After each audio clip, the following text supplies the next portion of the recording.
So I want to read something to you for a couple minutes, maybe a bit longer. But I'll try to go slow, maybe, and if you need to rewind it, you go right ahead. This is from a PDF online.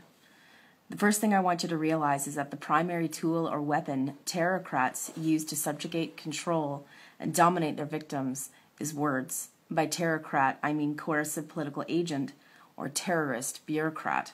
A terrorcrat is always an individual human being. Please think about this issue. How often has a terrorcrat stuck a gun in your face and said, "Pay your taxes or else"? Compare this to the number of times terrorcrats have sent you pieces of paper with words on them telling you what to do or what not to do and what penalties you may be subject to if you don't obey. Now please stretch your imagination and imagine a world in which nobody takes the words of terrorcrats seriously. They say, "We are the government," and everyone laughs at them and asks, "Government? What's that?" And whatever they reply, they are greeted with more laughter. Then they say, "Our word is law and you must obey." Everyone just laughs at the terrorcrat and asks, "Law? What's that?" Again, whatever they reply, they are greeted with more laughter. How much power would terrorcrats have in such a world? I'm going to skip through some of this. Actually, there are three kinds of things terrorcrats use to control their victims. The first is violence, the second is money, and the third is words. By violence here, I mean actual physical violence. Threats of violence are almost always expressed in words. How often has a terrorcrat used actual violence to control you? Were you physically dragged into school, or were you coerced by words to go to school? Has any terrorcrat ever used actual physical violence to make you pay taxes, or were you coerced by words to pay up? Have you ever been arrested? If so, in what proportion did the cop use actual physical violence compared to words? Did he tell you to put your hands behind your back? Or did he force your hands behind your back without saying anything? Notice that even during most arrests, cops use more words than actual physical violence to control their victims. Have you ever been to court?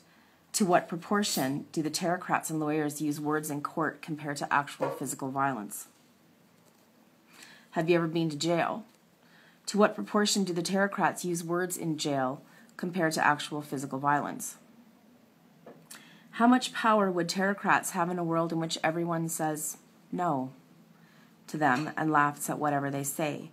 Can you begin to appreciate that the power of terrorcrats depends largely on victims accepting terrorcrats' words and obeying them? I'm going to keep skipping forward. I made some notes because I was going to do it by notes first, but I thought this would be faster. Slave speak. Slave speak is the primary tool or weapon terrorcrats use to subjugate, control, and dominate their victims. Slave speak is not limited to the political domain. It includes all language that may put an individual at a disadvantage in relation to others and to the world in general.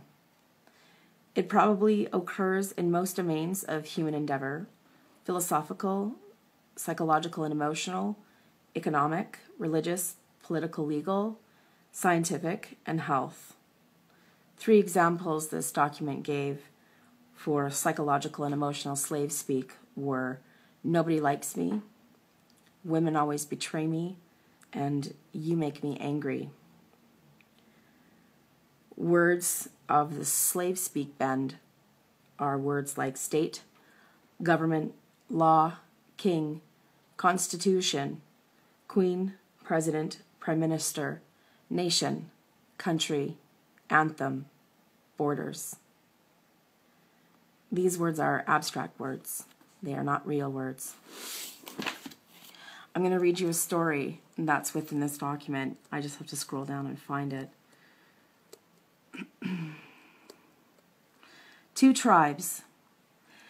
I'll try to take this part slow. Consider 2 different isolated tribes somewhere in the jungles of South America. Call them Tribe 1 and Tribe 2. Each has its unique language with its own structure. The language of Tribe 1, Language 1, tends to be very literal. A man who fishes, for example, is called man who fishes. The same man while sleeping is called man who sleeps while talking, man who talks while running, Man who runs, while eating, man who eats. While writing, man who writes. While making a chair, man who makes a chair. While giving orders, man who gives orders, etc. In language 1, distinctions are made between different kinds of words.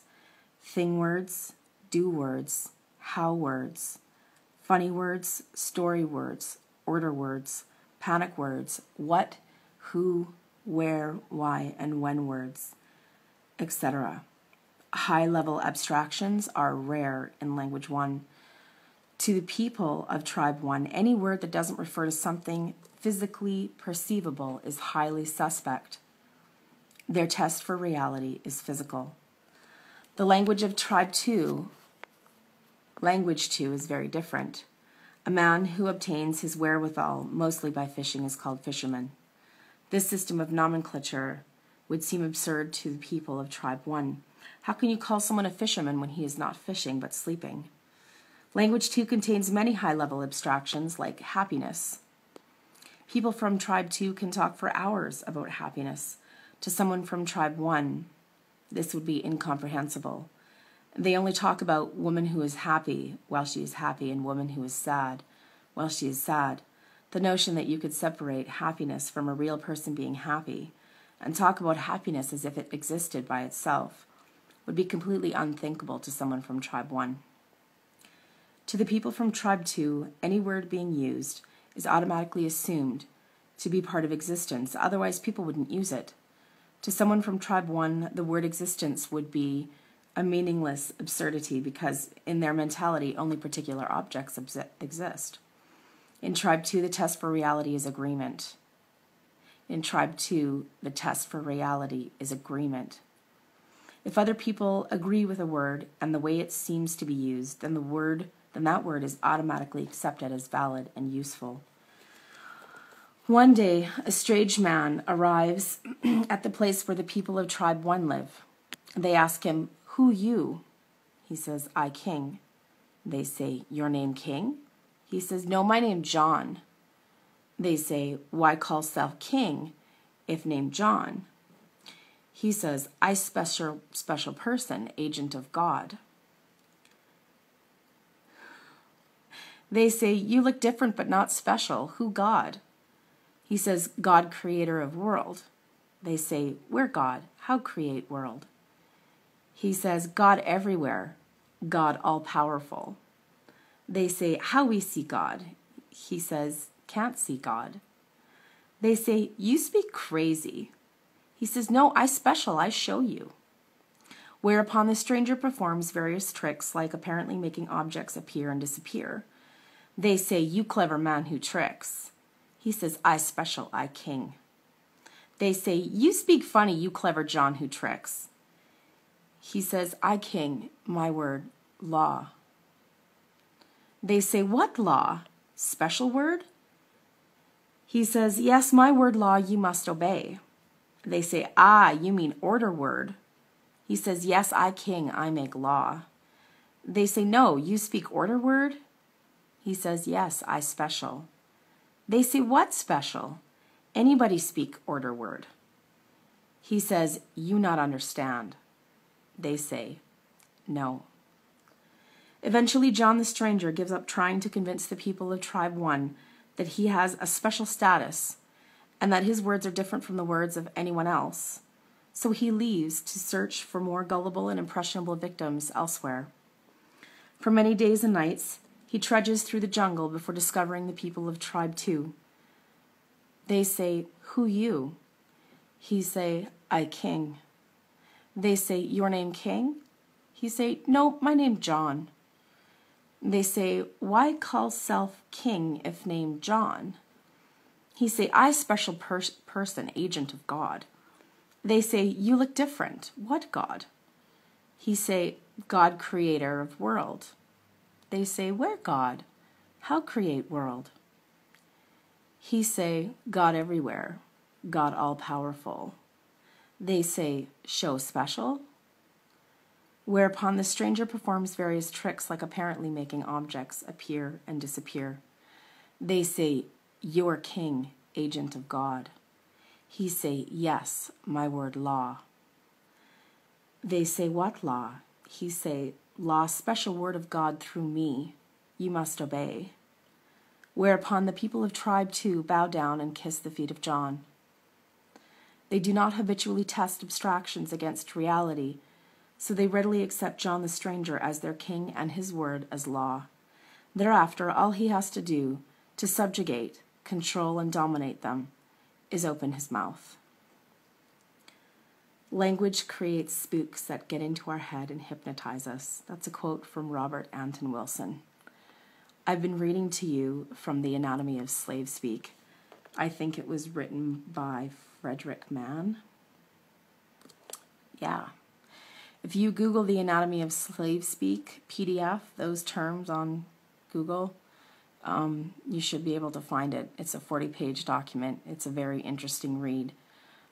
Changed everything I came to understand about our system in this world and just how enslaved we are by the English language. There are many words we have in our culture that other cultures don't have. One off the top of my head that's always stuck with me is the English language has a word for criminal. Many First Nations languages don't, because they don't believe that people are criminals. They believe that they're in need of healing or a reteaching. So I just got inspired to share some of the Anatomy of Slave Speak with you. I hope that was helpful or gave you some new insights or inspiration. Thanks for listening. Bye for now.